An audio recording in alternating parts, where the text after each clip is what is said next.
Food and Drink this week, sales of brown bread are booming. Now there's a new law governing what it's called and how it's made.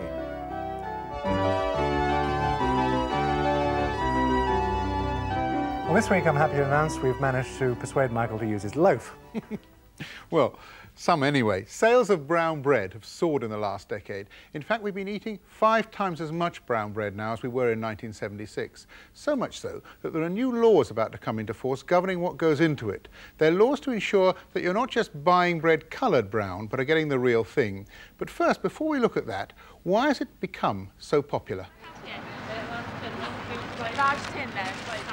Brown bread's rise has been promoted by the trend to hot bread shops. They first appeared 15 years ago, and there are now hundreds in high streets and hypermarkets.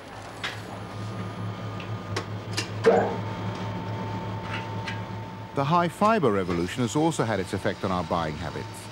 If it's got bran in it, it's good for you. Because of the demand, bakeries have sprung up in the most unexpected places.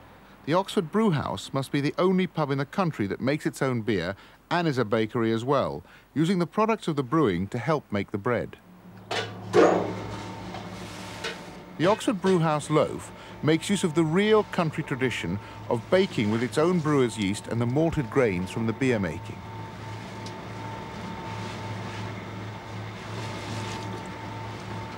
So it's both taste and health that's behind the brown bread boom.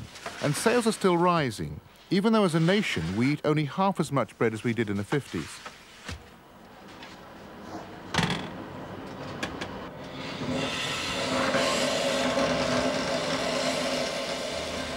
We do 5 different types of brown bread here, and each one is unique or different in its own way. And the customers know that when they come, that they can find a loaf of bread that they like and enjoy. Yes, it's got a different taste that, you know, the other bakeries don't seem to have. Sort of an original earthy flavour. It's lovely, very nice. Delicious. Furthest from the usual cotton wool type you get in pubs that I've experienced, actually. It's a lovely flavour. But brown bread's popularity has to be seen in perspective. 7 out of 8 of the loaves we eat are still white. In the Somerset village of Kilve, they've got a unique answer to what you do if there are brown and white fans in the same family. Baker Derek Lynan has invented the two-tone loaf. People were asking whether it's possible to make a double loaf because some people like brown and some people like white. And I made it for them. It works out cheaper that way because of we can get far more in the oven than we ever could putting them in small tins. He puts brown and white dough into the same tin and, hey presto, out of the oven comes a large double-ended loaf. Because the process works out cheaper for the bakery, it's also cheaper for the customers. Morning, Rodney. Can I have a brown, white, please, double loaf? Anything else you like this morning? No? OK, thanks very much. That's 60 pence, please. It was the idea of Rodney Cole from a nearby bake shop. His customers think it's the best thing since sliced bread.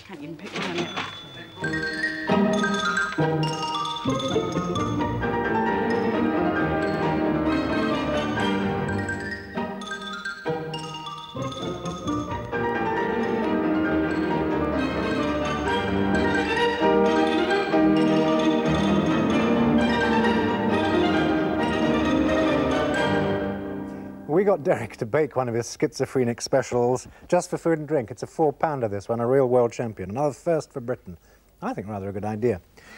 Well, we've been out shopping this week to see how many different brown loaves we could buy. Different shapes, different names, different prices. And the latest count is 103. Confused? Well, we are. So it's with some relief we can tell you that the government's introducing specific categories for brown bread. The new regulations lay down 3 ways of making it. If the loaf has wholemeal in its name, then the flour has to be made out of whole wheat grain, like this, with knout taken out, as they say. Wholemeal bread is the one that's naturally highest in fibre, and whatever else the bakers call their loaf, if it's wholemeal, they must include that word in the name. The second category is brown, a word that from July onwards will have a specific meaning. It's a loaf that will contain around 5% dietary fibre. That's a slightly lower content than wholemeal. It can be made of a mixture of flours, but must end up having a critical percentage of wheat fibre, which is this material, sometimes referred to as bran. And the third category is wheat germ. No matter what the flour used is, again, the baker must add a specific amount of wheat germ. Wheat germ is this fine powder which is derived from wheat grain, which contains both fibre and other nutrients. The fibre content of this loaf is around 4.5%. So these are the three names to look for when buying what up to now we've called brown bread. The names are around now and come into force officially in July. But don't be taken in by the colour. It's quite legal to add colouring, caramel colouring that is, to all three of those loaves. Something, Michael, I'm sure you would never do. I think it's really good news they got that sorted out. I'm going to do a little baking now. I'll leave you to it. Thank you.